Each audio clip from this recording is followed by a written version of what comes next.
Welcome to A Conversation with History. I'm Harry Kreisler of the Institute of International Studies. Our guest today is Ian Lustick, who is the Bess M. Heyman Professor of Political Science at the University of Pennsylvania. His new book is entitled Trapped in the War on Terror. Ian has been a consultant to every administration since President Carter, either at the mid-level of the bureaucracy or even as high as the office of the president. Ian, welcome to Berkeley. Welcome back to Berkeley. Thank you. It's my pleasure. I know that your background is in Middle East studies and comparative politics. What drew you into this problem of the war on terrorism? Well, I am known, I guess, mainly in many circles for the work I've done in the Middle East, but I was broadly trained here at Berkeley in international and comparative politics, and American foreign policy has always been a big interest of mine. So when I had an opportunity in the late 70s to work for a year inside the State Department in the Bureau of Intelligence and Research, I had an opportunity to really learn and participate in how things happen inside the government.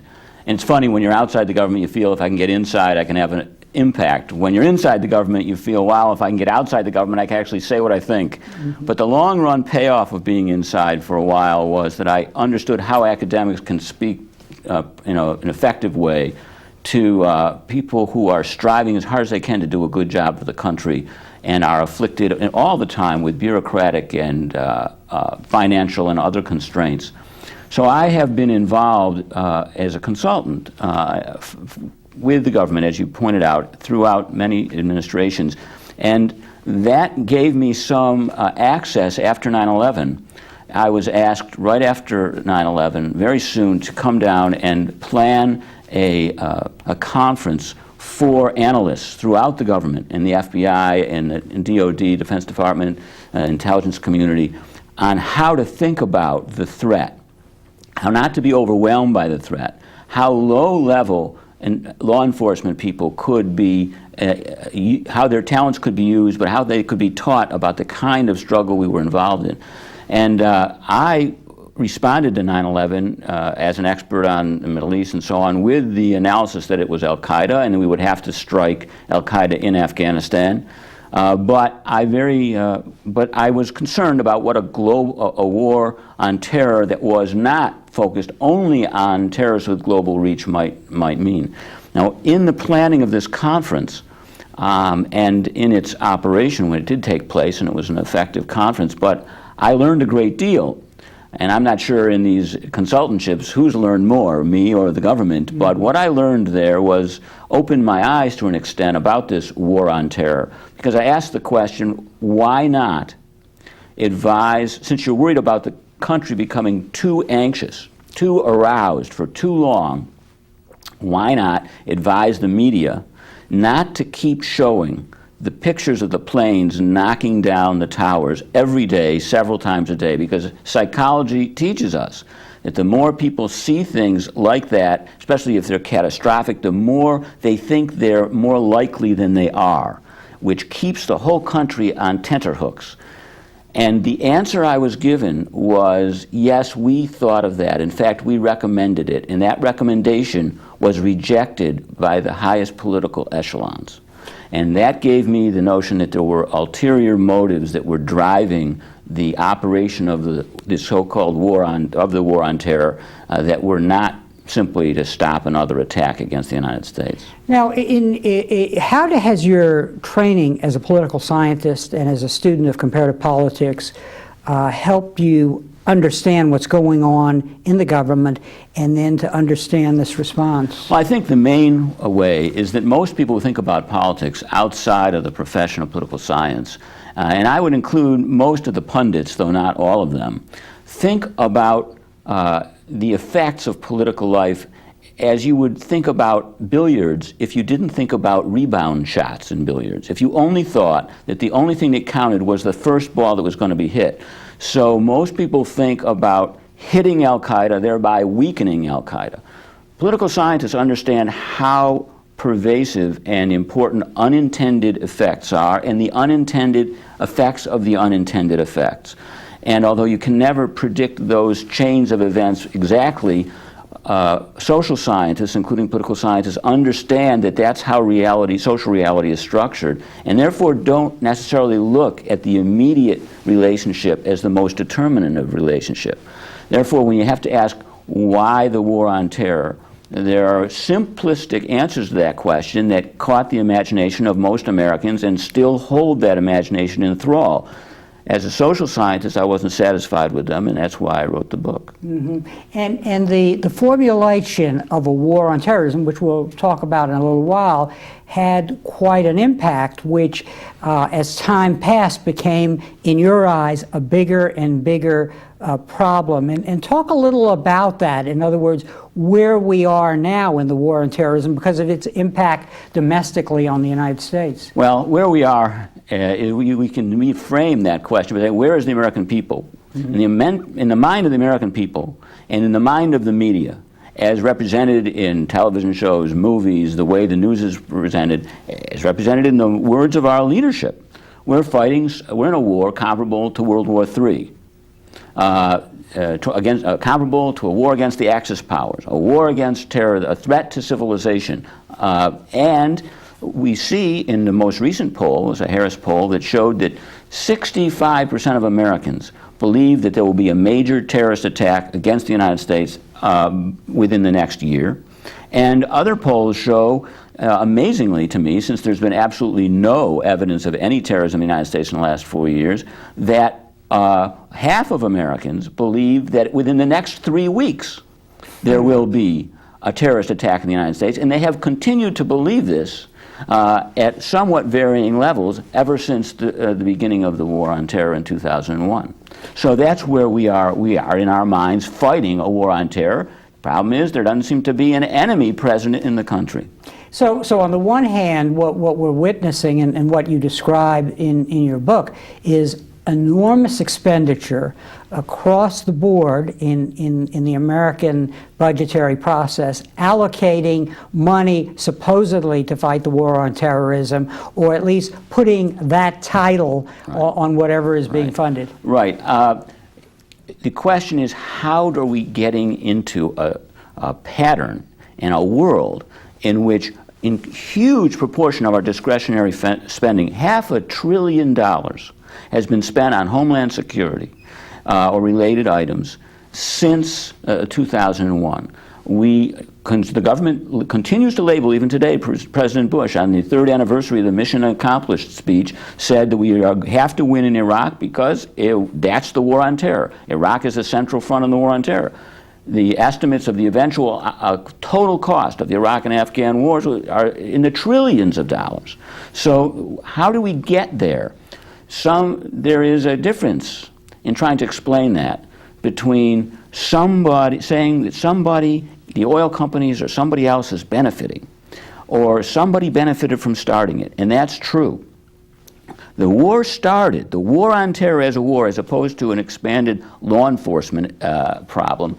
A war on terror as such started because the group that wanted a war in Iraq and that had been defeated in a bureaucratic war in the first year of this Bush administration.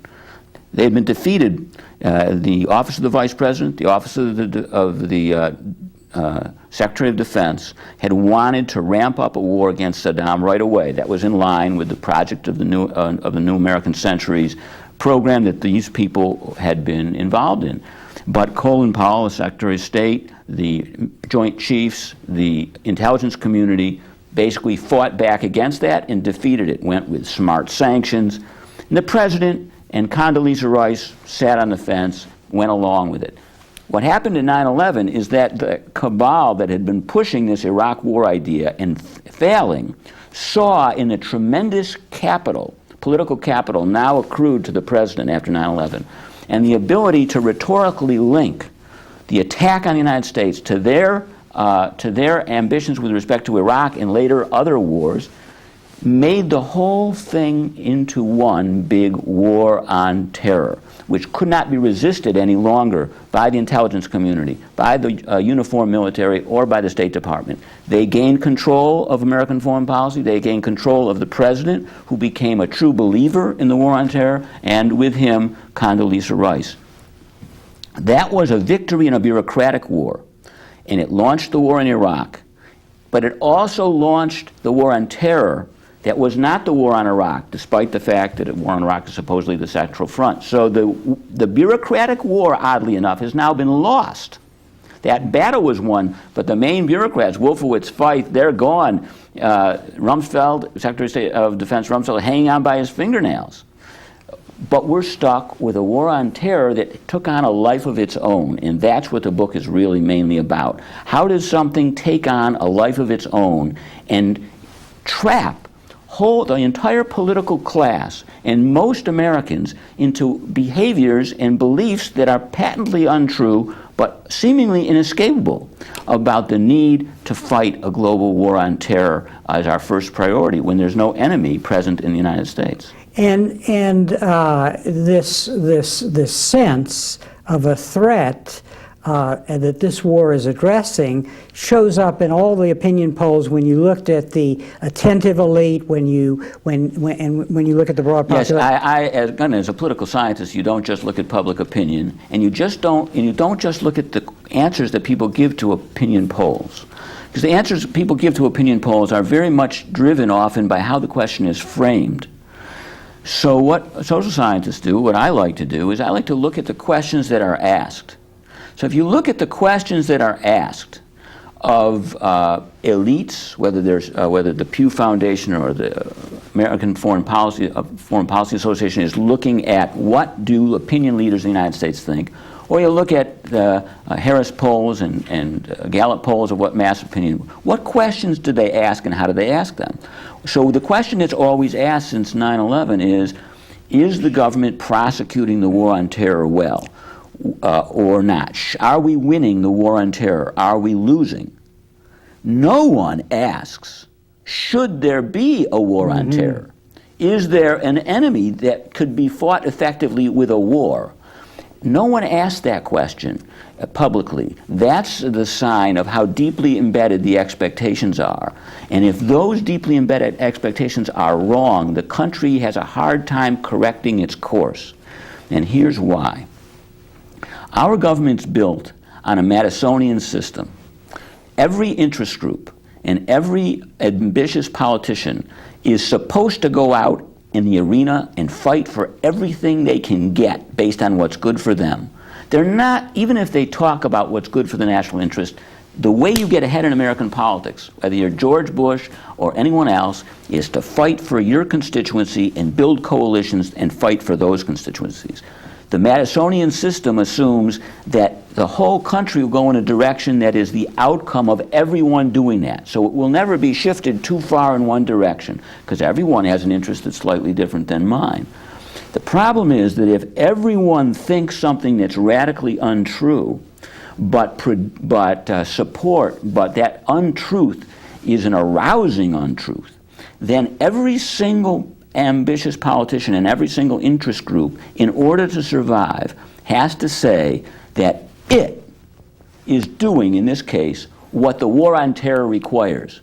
So what I did, for example, and anyone can do this, I did a search on the internet for associations, professional associations, lobbying associations, industries, and the war on terror, and to show that everyone passes resolutions, from veterinarians to statisticians to political scientists to psychologists to insurance industry spokesmen. We are in the front lines in the war on terror. Veterinarians, we need more money to do what we've always told you we need to do, train people to prevent diseases like hoof and mouth disease, which could be used by terrorists. And every single association or political party or group has to do that. When they do it, they increase the expenditures for them, but they also push other groups to amplify their commitment to the war on terror. to change what they do to make it at least seem like they're fighting the war on terror, and even more insidiously, since everyone representing every interest group is saying how important it is to thwart the war on terror, the question of whether there should be a war on terror disappears, and everyone becomes more and more convinced that the question is only who does it better, where should we spend the money. Now there's an even more insidious aspect of this. I'm a social scientist. I'm an expert. What do the experts do? What do universities do? The same thing that everyone else does. Universities saw that from the point of view of the government, desperate to know how to prevent another 9/11, reached out to the universities and said, tell us how to do this. And therefore, every university, or very large numbers of them, put up what I call catcher's mitts, because billions of dollars are blowing around in the atmosphere out of Washington. And those catcher's mitts are just, we can do things about the war on terror. And one of the things that they do is they act as experts to participate in red teaming exercises. Now, what's a red teaming exercise? That's to say, if you were a terrorist, and, says the government, we know what the terrorists want. They want to kill as many Americans as possible. What would you do? How would you do it? Now, think outside the box, they tell you. Don't restrain your imagination, because what we saw in 9/11 was a failure of imagination. So we want you to really think. In fact, the government brought in Hollywood scriptwriters, famously, in addition to smart people like me, to ask them questions like this. And what do they find? They find that it's incredibly easy to attack the United States in ways that you can hurt Americans. In fact, no matter how many precautions you take, the red teaming team will think of ways around them. So it's almost like the old joke about lawyers. The more lawyers you produce, the more lawyers you need. The more money you pay to think of ways that the terrorists can strike us, the more money you're going to have to pay to solve those problems, and then solve the problems that red teaming exercises will produce, because it will be easy to get around those precautions. So you're, to sum up what you're saying, if you have a bad idea guiding our system, an idea that purports to explain what our problem is and how we address it, that our system follows that wrong idea, and our democracy works in that way, so that, in other words, there is not a built-in mechanism to be self-reflective about what we're all up to. Right. Our founding fathers, insofar as this was a plan of their own and not simply a form of government that arose out of the fact that none of them could decide what to do, but insofar as it was a plan, they really didn't expect that the government would be doing that much. It would be hamstrung by a kind of gridlock, and if it did anything, it would be something that obviously needed to be done because they could get enough people to agree on it. So what you're portraying is a generalized, false, but extremely frightening belief. Gave al-Qaeda the opportunity to do something which very, very few Americans understand. Everyone understands that al-Qaeda hijacked American planes using the best transportation system in the world against us, to knock down the Twin Towers and to hit the Pentagon and so on. What they don't understand is in the reaction to that I've been describing, in which I analyze in the book, what al-Qaeda has done is hijack our Madisonian system of government and direct its enormous power, namely the self-interested activity of millions of Americans, corporations, institutions, lobbying organizations. Al-Qaeda has in effect hijacked the Madisonian system and sent it against our society. And that has shoved us into misappropriations, waste, and into policies in Iraq and elsewhere that have cut the ground out from underneath American foreign policy and opened vast opportunities of expansion and success for al-Qaeda and its clones. But before we talk about that, I think this is really an important point, but again, you are a social scientist working in the government, and you suspect this problem is emerging early, and then as time passes, there's more and more evidence. But I do want to talk about, there's a chapter in the book where you go in and you actually say, Okay, let's look at how many terrorist attacks there have been. Well, obviously none after 9/11, but also what about all the people who supposedly were arrested and then convicted? Talk a little about that, because you were struck with an anomaly there, right? That's right. And it's an anomaly that is sharpened by the fact that, as everyone knows, the United States government, through the USA Patriot Act and other measures, not even in the Patriot Act, such as the wiretapping surveillance, has taken away almost any barrier that ever stood between the United States government and its ability to know anything it wanted about anyone in the United States. And combined with the tens of thousands of people who've been detained and interrogated, essentially any Middle Easterner, for sure, who the government had any interest in, has been turned inside out with respect to possible links to terrorism. And huge amounts of money, we're talking about billions and billions of dollars, have been put into increasing enforcement and increasing FBI capacities.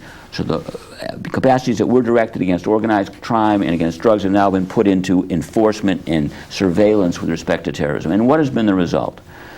Repeatedly, the government has announced the discovery of a spectacularly important, dangerous sleeper cell in Detroit, in Lackawanna, even here in Lodi, California, and in Idaho, in Florida.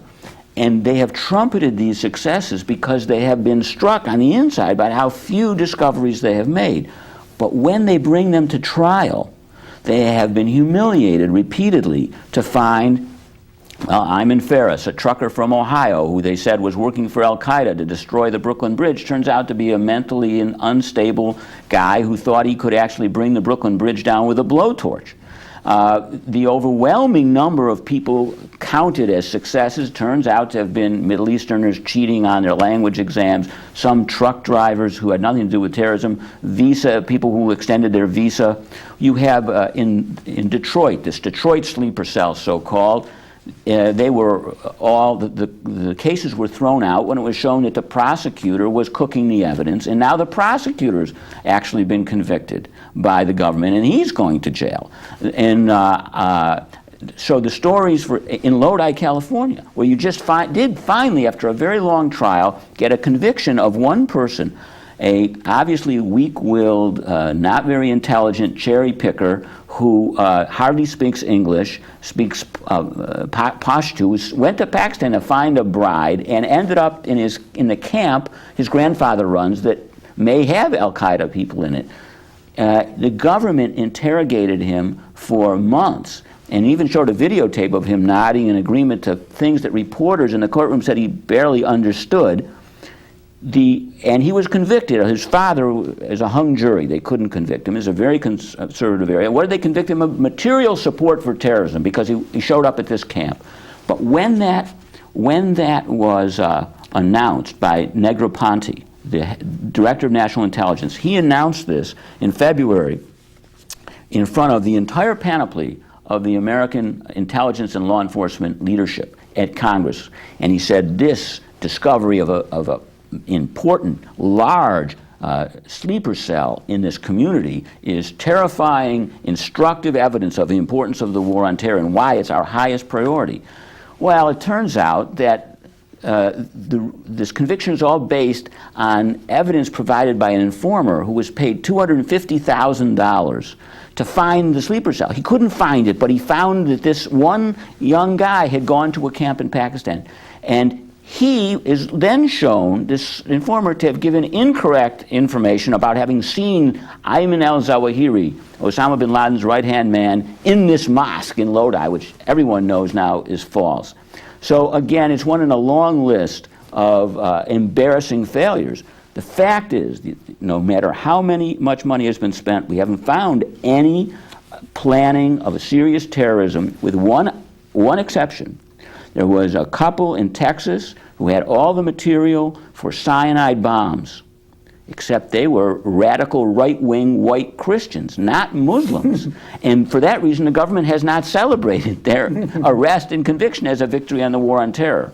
You quote the Washington Post that did a study, I guess, of some of the Ashcroft claims. He had said there were 375 indictments and 195 convictions, and the Washington Post points out that only 39 convictions were for terrorism. So this is really, in a nutshell, an emperor has no clothes story, right? Yes, you can. Those statistics are even more dramatic now because the government has withdrawn some of those convictions and so on. And the government, in a closed, confidential assessment by the FBI, was that we have found no trace of any sleeper cell in the United States. That's also quoted in the book. But yes, well, who's the emperor? In a way, it's not just the president.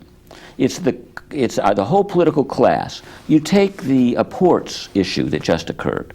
You see, what I'm arguing as a social scientist is not just a plot by the Republicans, though the cabal that got us into Iraq started this off.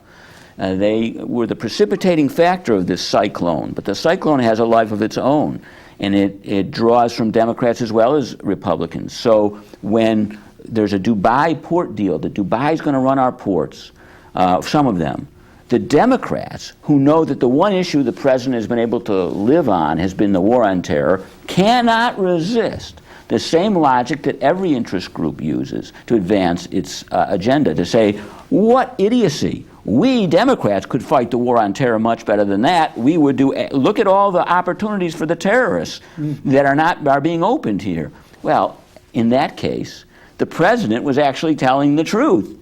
He was trying to say, look, there is no security problem here. But he had to retract it, just like Kerry during the campaign when he said, look, terrorism is mainly a nuisance. It's a law enforcement problem. We're always going to have a little of it. But we got to get away from this war on terror. He had to retract that. See, because of the war on terror itself is now the enemy. It's what holds us in thrall.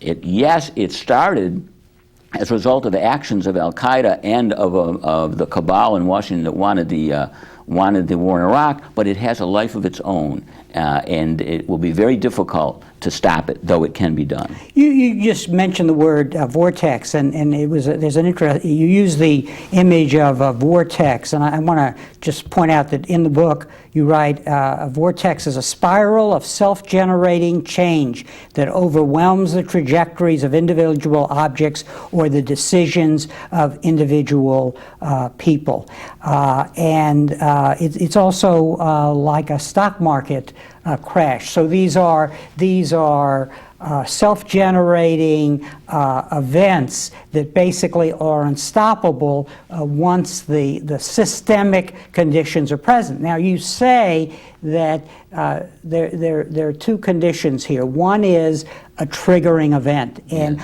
obviously that triggering event was 9/11. I want you to help us understand how that event positioned the president to take actions, and then the ways in which he was influenced by this cabal. Because I want to talk a little about who these people were and their ideas that shaped us and moved us in the direction that you've just described.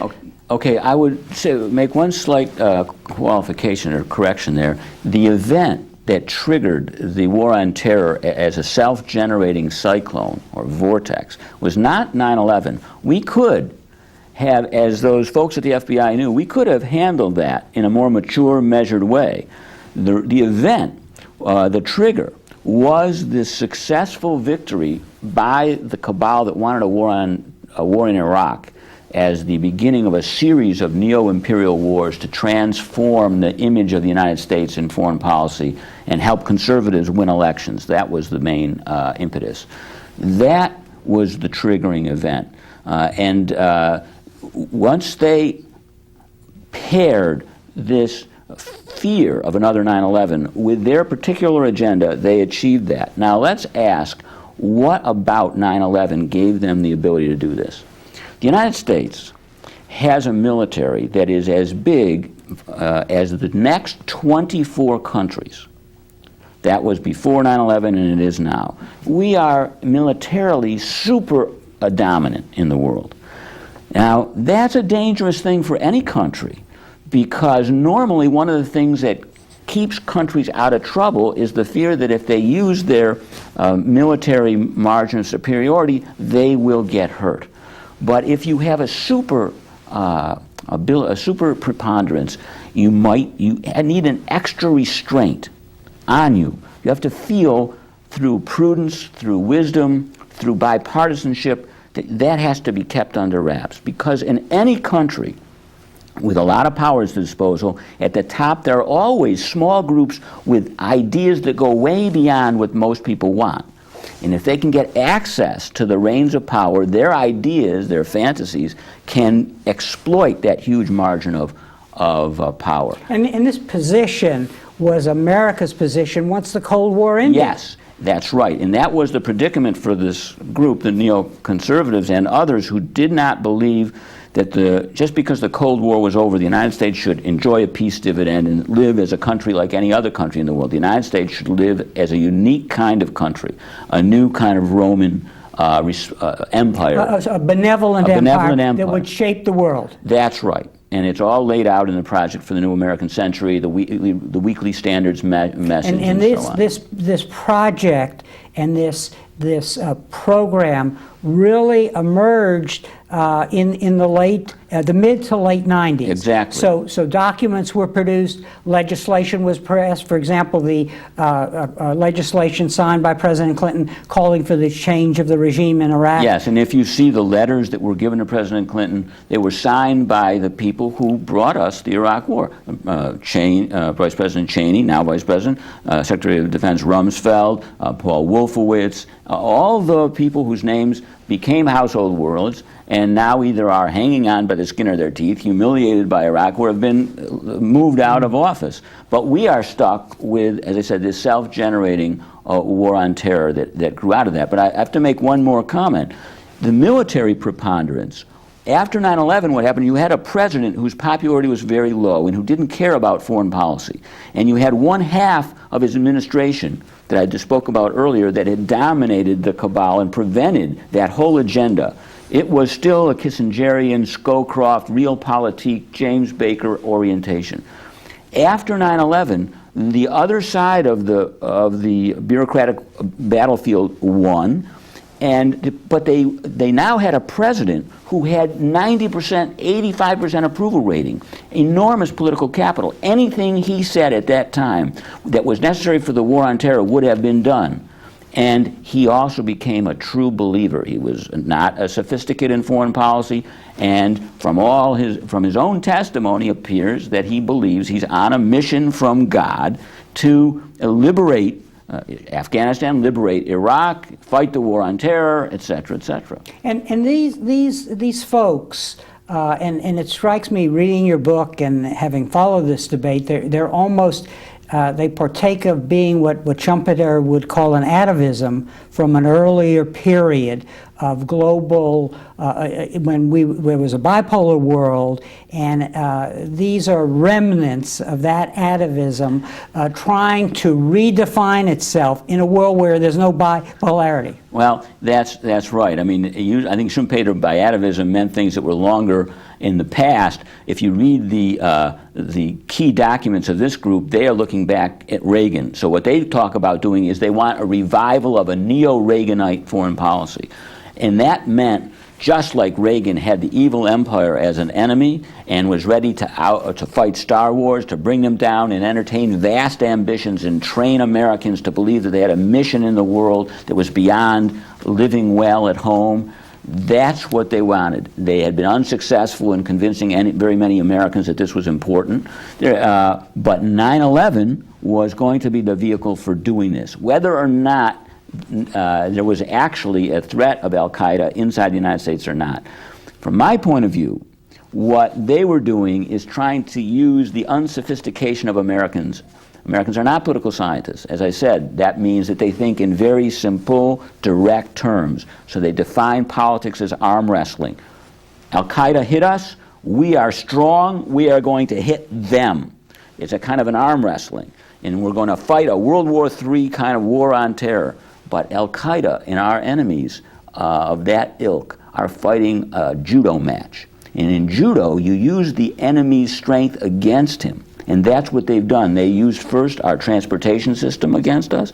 Now they're using the strength of representative democracy by arranging and orchestrating a situation in which its power produces vastly irrational and counterproductive policies by the American government that exhaust our economy, that confuse our people, that alienate the masses of Muslims and Europeans, burn bridges between us and our allies, get us bogged down in Iraq in a situation where more and more Muslims can believe that the world as it really is the world like Al-Qaeda describes it, and not the world of reform and modernization and development. Let me show your book again, and then this is Ian's new book coming out soon from the University of Pennsylvania. Now I want to have you put on your hat as both a student of foreign policy and of the Middle East. And in the concluding chapter of the book, which I have read, you compare this war on terrorism with Kennan's containment doctrine, which in fact was a foreign policy doctrine that worked and shaped what we did in the Cold War, which we eventually won. So I want you to talk a little about Kennan, but also then draw on your Middle East expertise to actually explain to us who the adversary is now. Okay. Yes, if you, for the moment, go back to the 50s, we can see that this is not the first time the United States has been caught in an hysterical spiral that left embarrassing and wasteful and destructive consequences. After the Russians exploded the atom bomb with the help of spies that had been in the United States in 1949, which is 2 or 3 years earlier probably than they would have on their own, there was an anti-communist hysteria in this country, McCarthyism and so on, that lasted 5 or 6, 7 years, and to an extent continued to last to the point of getting us into imbroglios such as the Vietnam War. But that 5 or 6 years of utter hysteria was based on the idea that there are communist sleeper cells everywhere, because look what happened. And that turned out to be utterly false. There weren't any. We now know from Soviet documents this just wasn't false. But everyone believed it, or if they didn't believe it, they couldn't say so publicly. Now, on the other hand, publicly that was what was happening, but the government, that is the foreign policy elite, the military, the intelligence community, President Truman, President Eisenhower did not believe this. They had a much more sophisticated view, which meant that we didn't get into wars like Iraq, that take the rhetoric of the war on terror, of the war on terror's rhetoric seriously. They instead looked closely at the enemy, because the principle in warfare and in politics is know your enemy.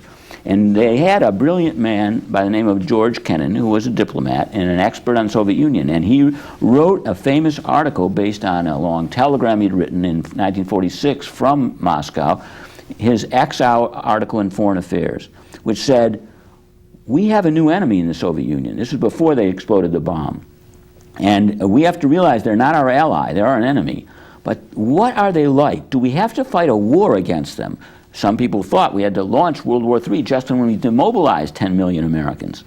No, we don't. We have to adopt a policy that will consistently embarrass them and thwart their ability to succeed by their own measurements. That policy is containment, political and military, all around the Soviet periphery. And we have to help countries stand on their feet that are already ready to fight communism, and to make sure that efforts to cross a border military are blocked. But we do not have to invade. We can live with this enemy. It will collapse eventually. Decades later, because of a consistent American policy that went off course a few times, it was basically based on a careful assessment of the enemy and its capabilities and our capabilities, where we were able to live under a nuclear threat of imminent destruction for decades, leading a normal life.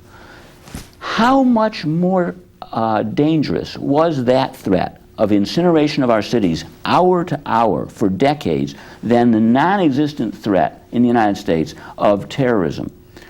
And yet we are caught up in an hysteria that was absent from that. And we are making billions and even trillions of dollars of mistakes because of that. Now, so what would a real analysis of the enemy, of the Al-Qaeda type enemy, be like, comparable to Kennan's analysis of the Soviets?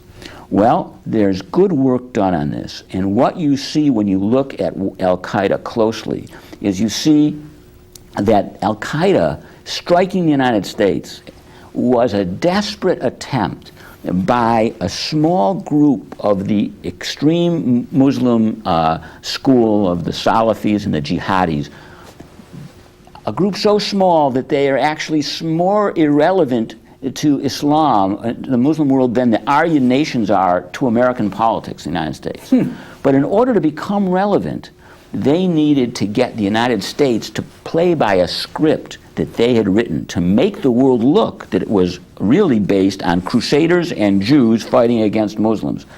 And that's what they did by saying, okay, we can't convince many Muslims to follow us in the Muslim world to create a caliphate. We can't even overthrow any of the governments in the Middle East, in Saudi Arabia or Egypt, that we've been trying to do. We can't even get enough money to continue our movement.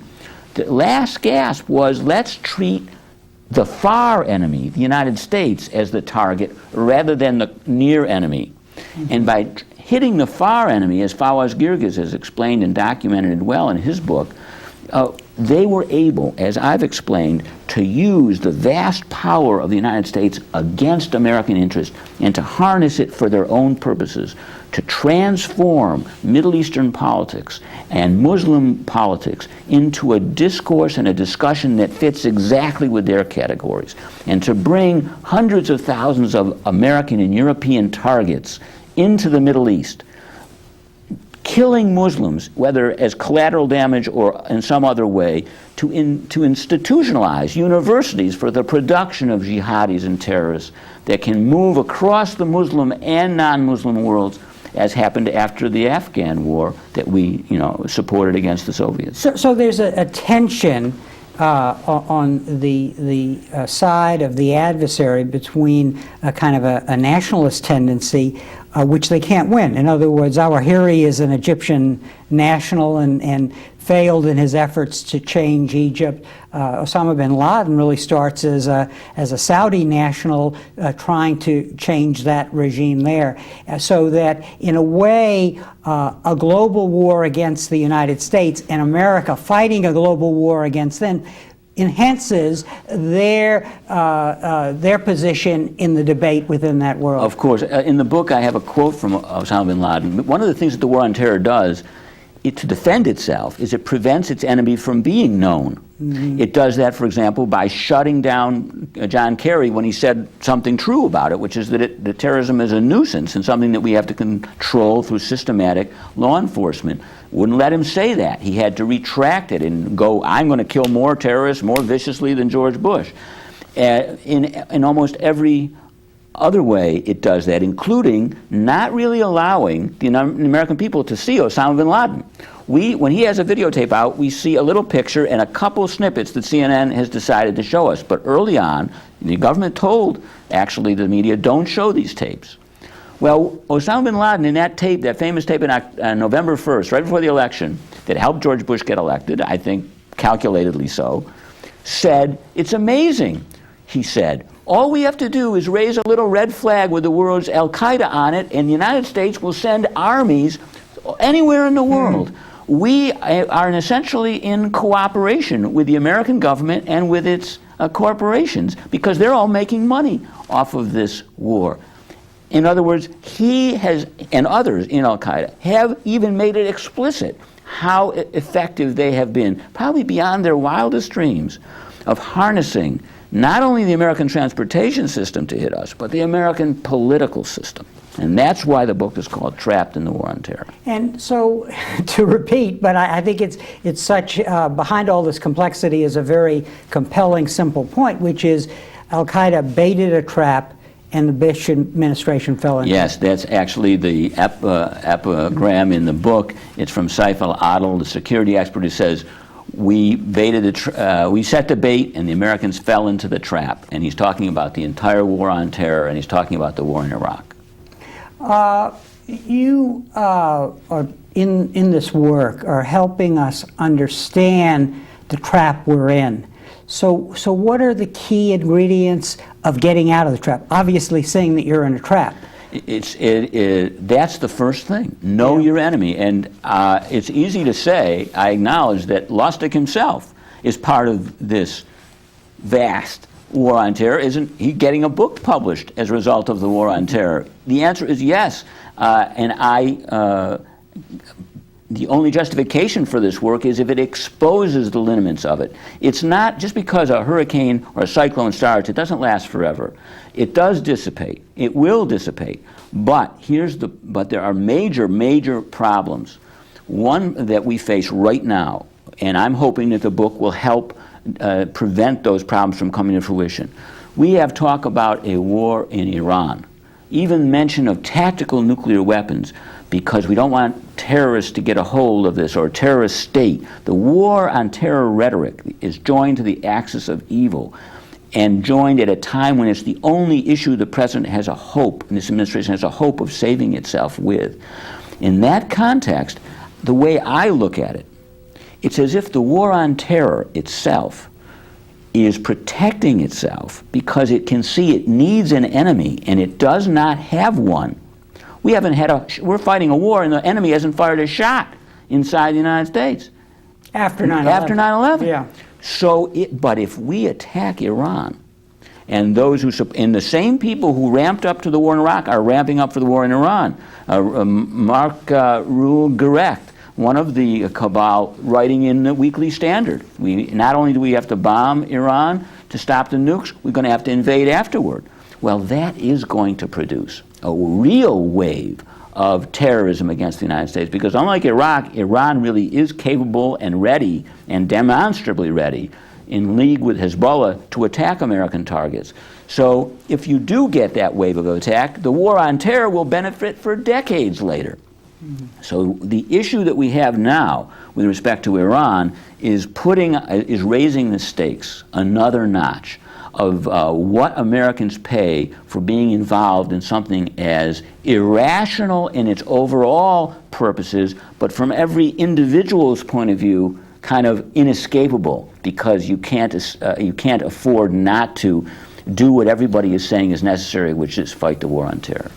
But I'm still at a loss to understand the mechanism that might turn this around. In the book, you yourself point out that, for example, in the bureaucracy, people get caught up in this vortex, not only because it becomes part of the mission of the agency, but also to cover themselves, to not be the one who can be seen to be responsible for an attack like 9/11. Right. Well, you use the metaphor of the emperor has no clothes, and that's a perfectly valid metaphor. If everyone was describing the gorgeous gowns that the emperor was wearing, and then the emperor himself says, well, as a matter of fact, I'm not wearing any pants.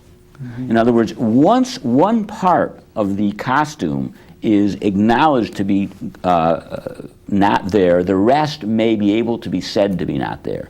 So when the United States changes leadership and the Iraq War is named officially as what it actually is, which is a gigantic catastrophe that needs to be ended as soon as possible and as responsibly as possible, but it was a catastrophe, a misconception from the get-go. Once that is said, other people will be able to say, and as a matter of fact, the entire war on terror, as it was portrayed in order to justify it, is also false. It can be politically possible to say that, and that is going to be crucial in turning this around and shortening the time that it'll take for this to exhaust itself.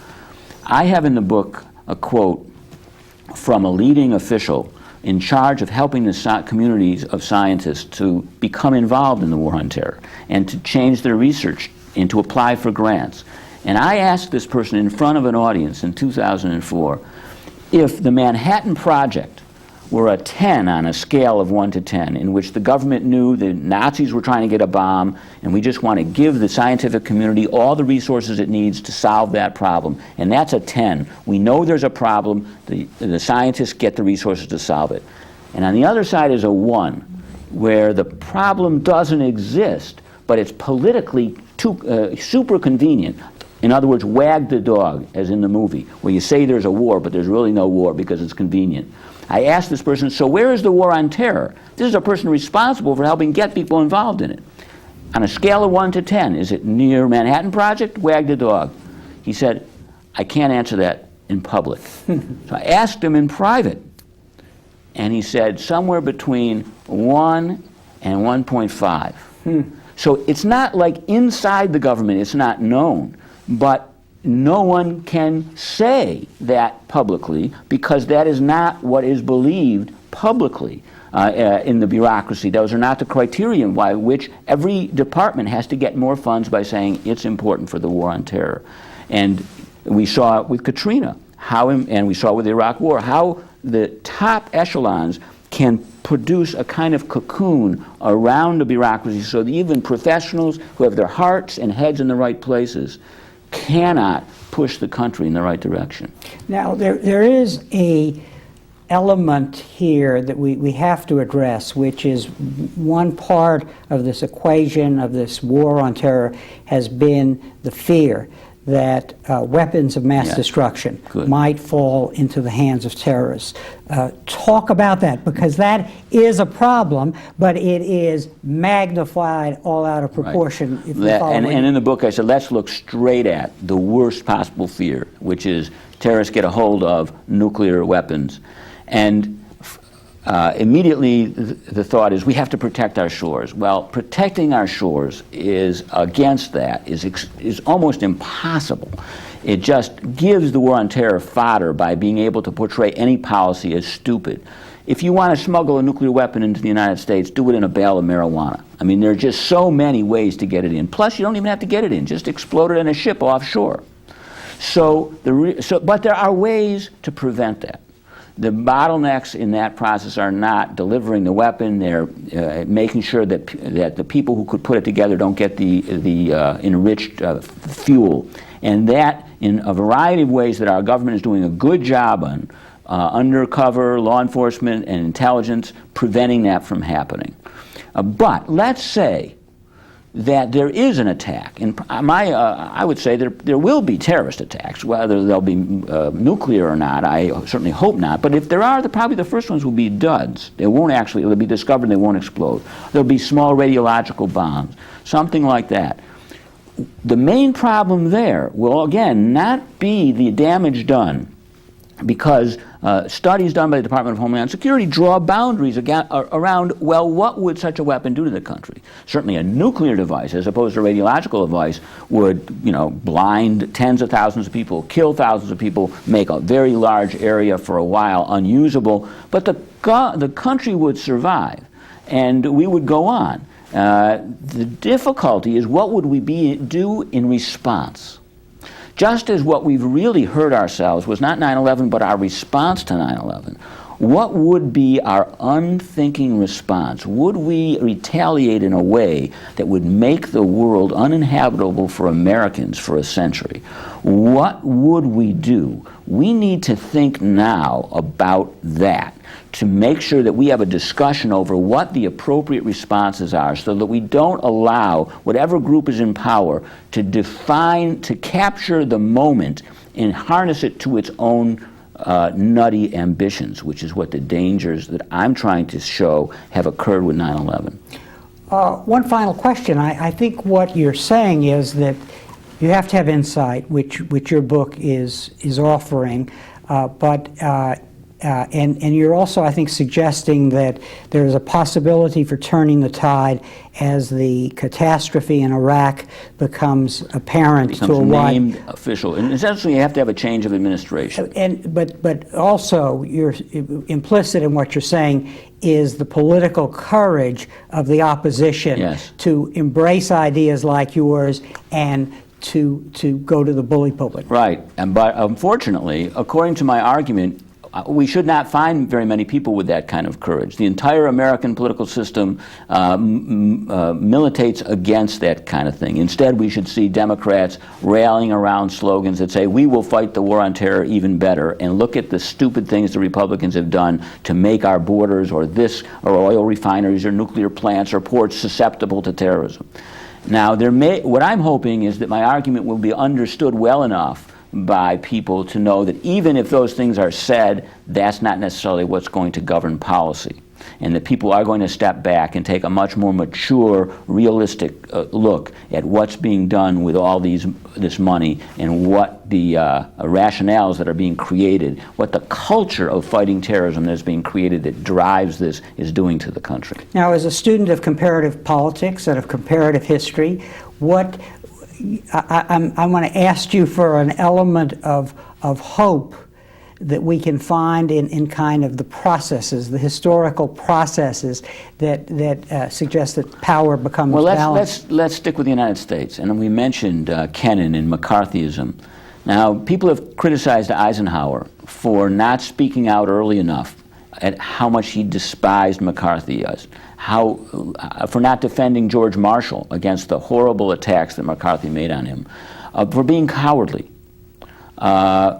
Others who defend Eisenhower said that the political powers in the country were such that even he could not have stood up to them, and that instead he was wise to save his ammunition until the point when McCarthy had gone far enough that he could be labeled as a nut.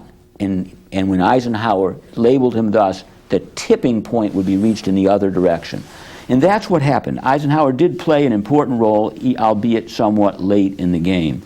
And what I'm suggesting is the possibility that we could have a counter tip under the right circumstances of naming a crucial step in the war on terror for what it was, namely the war in Iraq, as a calculated, ulterior motive catastrophe, and by uncovering the dynamics that drive us all, just as certain kinds of psychotherapy work because they uncover what is driving a person to do something that they know they don't want to do but didn't understand the dynamics.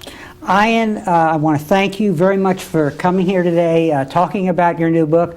I want to show your new book again to our audience, and I wish you the best, and I'm sure it will sell well. Thank you very much. Thank you, Harry. Thank you, and thank you very much for joining us for this conversation with history.